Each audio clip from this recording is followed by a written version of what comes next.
exactly a household name in New York, but he is one of the most powerful people in the state. State Senator John Sampson, Democrat of Brooklyn. He holds the key post of Senate Majority Leader.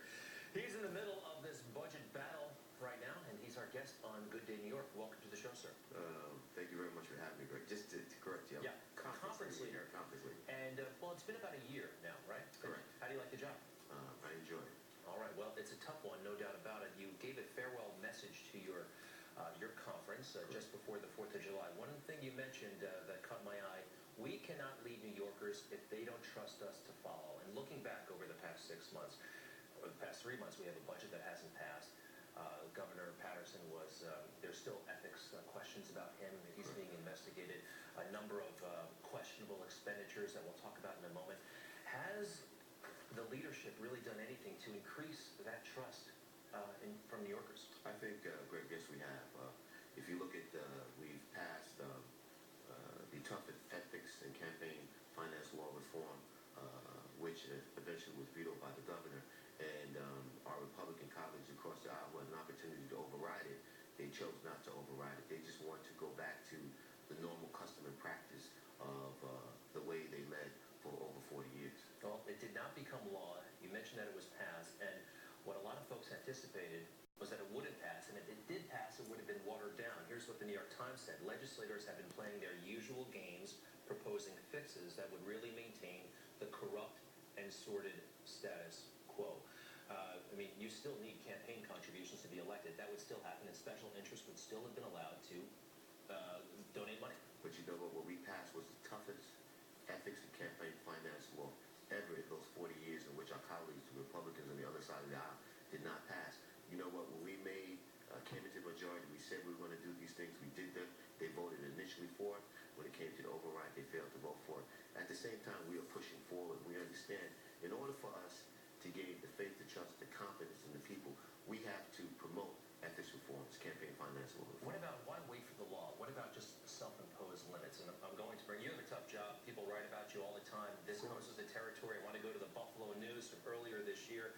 They pointed out that John Sampson, in the past 6 months, your first 6 months as conference leader, you raised $1.05 million from a wide assortment of special interests. The same 6-month period a year ago, you raised zero, not a single penny. What they're saying here is they are basically paying because they want influence with you because now you have a more influential post. Well, you can understand it with respect to the post. We understand that, but they cannot say I violated any campaign laws or anything with respect to that. I did everything very honest and openly with respect to raising money. But it's the culture. It's like when you would agree with candidate Cuomo, Attorney General Cuomo, that the culture of Albany is broken. Well, you can't say, one apple doesn't spoil the whole bunch. And, of course, the culture and the environment existed in Albany long before the Senate Democrats became the majority. When these folks are paying you money and your colleagues, you're not the only one, but when law firms line up to give you what amounts to $1 million over a 6-month period, what are they actually trying to get? Well, I don't know what they're trying to get from me because I believe that does not influence me.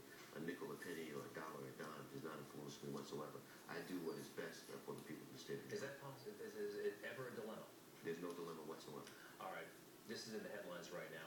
Your vehicle. Oh, the Sampson Mobile. The Sampson Mobile. Why does Senator Sampson need a $49,000 SUV? We should point out that Joe Bruno had a similar sized SUV, and at the time, Democrats pointed that out as an outlandish expenditure, completely unnecessary. Why is it necessary for you and not for Mr. Bruno? What's so exclusive about it is, one, I don't have the vehicle. I never saw the vehicle. I don't even know what the vehicle looks like. I'm still driving my 2005 Crown Victoria without air conditioning. Okay, but this has been arranged. I mean, it is coming. You're not saying you're not getting this $49,000 SUV, and with all of the budget issues we have right now, why not have a regular sedan? Why not keep that 2005 Crown Vic, or maybe get a Prius?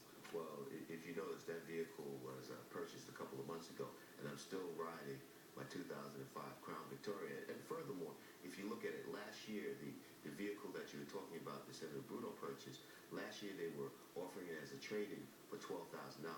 This year, they offered a trade-in for $26,000. And second of all, it's a hybrid vehicle. I get 8 miles to the gallon now with my Crown Victoria. The new vehicle is 20 miles per gallon, but the most important thing is I don't have the vehicle. I never saw the You'll vehicle. have it soon, though. I don't know what the vehicle looks like. We have I'm it. still driving my 2005 Crown Okay, Victoria. just, we want to wrap it up because there are bigger issues, but when? When will you get it? I will continue to drive my 2005 Crown Victoria. Oh, really? You're not gonna take the I will. I have the 2005 Crown Victoria. I will use that. for now on I will use that. for good. Yes. Okay. Do you trust Pedro Espada? But once again, Pedro Spala is a colleague and also a friend, and my relationship with him has always been fruitful and trustful. All right, because a lot of folks in Albany, they've told us that they can't trust him. I mean, he bolted the party that one time. Is he high maintenance for you? You know what? He hasn't been high maintenance. Ever since Senator Spada's coming back to the fold, he has not been high maintenance. He's been very involved in our conference, but most of all, he's one of the 32 members, and he has been voting on a lot of controversial issues. John Sampson, when will we have a budget? I have 5 seconds left. When will we have a budget? Once again, we will talk to my colleagues. We will be back after we resolve two important issues, FMAP contingency and also dealing with the educational empowerment. State Senator John Sampson, Democrat of Brooklyn, thank you for being on. Good Thank day. you very much. Good to see you.